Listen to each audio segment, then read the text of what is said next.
Ward प्रतिज्ञा में हमारे साथ जुड़ गए हैं वार्ड संख्या 121 के पार्षद सुभाष चंद्र शर्मा। कांग्रेस के टिकट पर चुनाव जीते हैं सुभाष शर्मा, और सुभाष शर्मा से बातचीत की है हमारे संवाददाता पिंटू सिंह नरूका ने।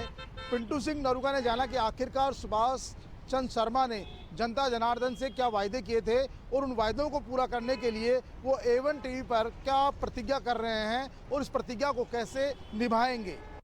वार्ड 121 से कांग्रेस पार्षद सुभाष चंद्र शर्मा से कि आखिर उन्होंने क्या प्रतिज्ञा ली थी चुनाव में और उस प्रतिज्ञा पर वो कितना खरा उतरे हैं। सुभाष जी, सबसे पहले तो एमटी में आपका स्वागत है। जी थैंक यू, बहुत बहुत धन्यवाद सर आपको। चुनाव के दौरान तमाम वादे किए जाते हैं, लेकिन अच्छे जनप्रतिनिधि, एक अच्छे नेता के नाते एक प्रतिज्ञा ली जाती है कि अगर मैं निर्वाचित होकर आऊंगा तो सबसे पहले क्षेत्र में अपने वार्ड में ये काम करूंगा। आपकी क्या प्रतिज्ञा थी? मेरी ये प्रतिज्ञा थी कि जयपुर जिला बहुत बड़ा है, जिसमें लगभग 9 विधानसभा क्षेत्र हैं। उनमें से बगरू एक विधानसभा क्षेत्र है जहां से विधायक हमारी श्रीमती गंगा देवी जी हैं, कांग्रेस से हैं।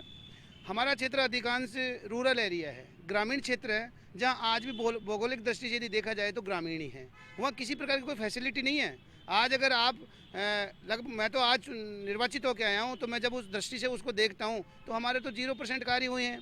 हमें चाहते हैं कि एक आदर्श वार्ड बनाने के लिए उस भौगोलिक दृष्टि से उसका मापदंड तय होना चाहिए, और उसी मुद्दे को रखकर मैं आज जो हमारी साधारण सभा की बैठक है उसमें ये मुद्दा रखूंगा कि आप हमारे एरिया को किस दृष्टि से देखना चाहते हैं। क्या भौगोलिक दृष्टि से देखना चाहते हैं या एक बजट की दृष्टि से देखना चाहते हैं। सुभाष जी, आप वादे करते हैं, काम कराना एक चुनौती रहती है, लेकिन बोर्ड बीजेपी का है, मेयर बीजेपी की, ये एक चुनौती रहेगी क्योंकि बीजेपी पार्षदों को ज्यादा फायदा मिलता है। ये हमेशा देखने को मिलता है, कई बार आरोप प्रत्यारोप की राजनीति भी होती है। बोर्ड आपका नहीं है, इसको किस प्रकार से देखते हैं? क्या बीजेपी के बोर्ड में भी आप तमाम जो वादे करे थे वो काम करा पाएंगे? बिल्कुल करा पाएंगे। या तो हमारी अभी सरकार कांग्रेस की है, राजस्थान में लगभग 3 वर्ष अभी कांग्रेस की सरकार है। मेयर साहब से हम हमारे प्रस्ताव रखेंगे, निश्चित रूप से वो हमारी संरक्षक सुनेगी बात को, और यदि वो नहीं सुनती है तो उन बातों को हम हमारे विधायक से अवगत कराएंगे। विधायक तक जहाँ तक कोई मुद्दे अगर हो जाते हैं तो ठीक है, नहीं तो सीएम साहब से मिलेंगे, लेकिन हम जनता के हित की बात करेंगे। इसमें जो कांग्रेस की सरकार है उसका फायदा आपको मिलेगा? बिल्कुल मिलेगा, जरूर मिलेगा। आपके क्षेत्र में विधायक भी कांग्रेस पार्टी का है, तो आप अपने वार्ड को जो आदर्श बनाना चाहते हैं उनमें प्राथमिक तौर पर ऐसे कौन से बड़े मुद्दे हैं जो आपकी वार्ड की समस्या है और उनके समाधान के लिए, उनके निस्तारण के लिए आपने किस प्रकार से एक रोड में बनाकर काम करना शुरू किया है? मैं 3 नवंबर 2020 को निर्वाचित हुआ, मेरा रिजल्ट आया। उसके बाद में 8-10 दिन तो हम काम नहीं कर पाए, हमारी कुछ परिस्थितियां थी, लेकिन उसके बाद हमने दौरा किया। दौरा करने के बाद में हमने जब आंकलन किया कि हमारे क्षेत्र में और शहरी क्षेत्र में क्या असमानताएं हैं, तो हमने देखा कि एक हमारे सीवरेज नहीं है। हमने सीवरेज का मुद्दे के लिए मामला तय किया। उसके बाद में हमने देखा कि हमारे पास एक घाटी कारोलन का जो नाला है वो करीबन 1-1.5 किलोमीटर का है, जिससे अभी जो बारिश हुई थी अगस्त में, उससे करीबन 15 से 20 मकान तहस नहस हो गए और उससे काफ़ी जनहानि हुई। इसके अलावा हमारा ग्रामीण क्षेत्र होने के नाते वहाँ सड़कें बिल्कुल भी नहीं है, नालियाँ नहीं है, सीवरेज नहीं है, लाइटें नहीं हैं, और आज भी वो क्षेत्र ग्रामीण क्षेत्र ही हैं। हम उस क्षेत्र को शहरी क्षेत्र बनाने के लिए ये सभी मुद्दे रखेंगे।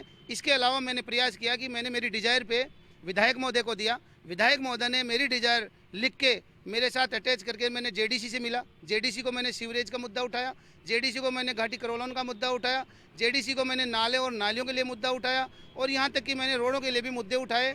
अभी हमने जब दिवाली आई, हमारे निर्वाचित होने के बाद दिवाली आई, दिवाली पर हमने रोड लाइटें मांगी थी, लेकिन हमें नहीं मिली। अफसोस था, कोई बात नहीं। उसके बाद हमारी 11 दिसंबर 2020 को हमारी जगतपुरा ब्लॉक पर मीटिंग हुई। मेयर साहब ने मीटिंग ली। मेयर साहब का ये तर्क था कि आपकी जो भी समस्याएं हैं वो आप हमें बताएं। हमने लिखित में समस्याएं दी, लेकिन एक भी समस्या का निदान नहीं हुआ आज तक। एक ट्यूबलाइट नहीं लगी वार्ड में।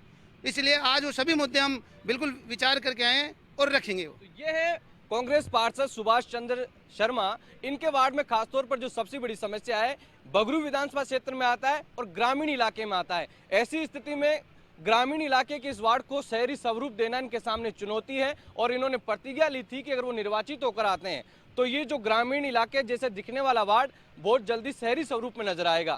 तो देखा आपने, वार्ड प्रतिज्ञा के माध्यम से A1 टीवी ने कोशिश की कि आपके चुने हुए पार्षदों से हम जानें कि आखिरकार उन्होंने आपसे जो वायदे किए थे उन वायदों को पूरा करने के लिए वो किस तरह की प्रतिज्ञा कर रहे हैं, और उन प्रतिज्ञाओं को पूरा करने के लिए वो क्या प्रयास कर रहे हैं। यही मकसद है A1 टीवी का कि आपने जिन लोगों को वोट देकर आपका पार्षद चुना है वो अपने वायदे किस तरह से पूरा करेंगे।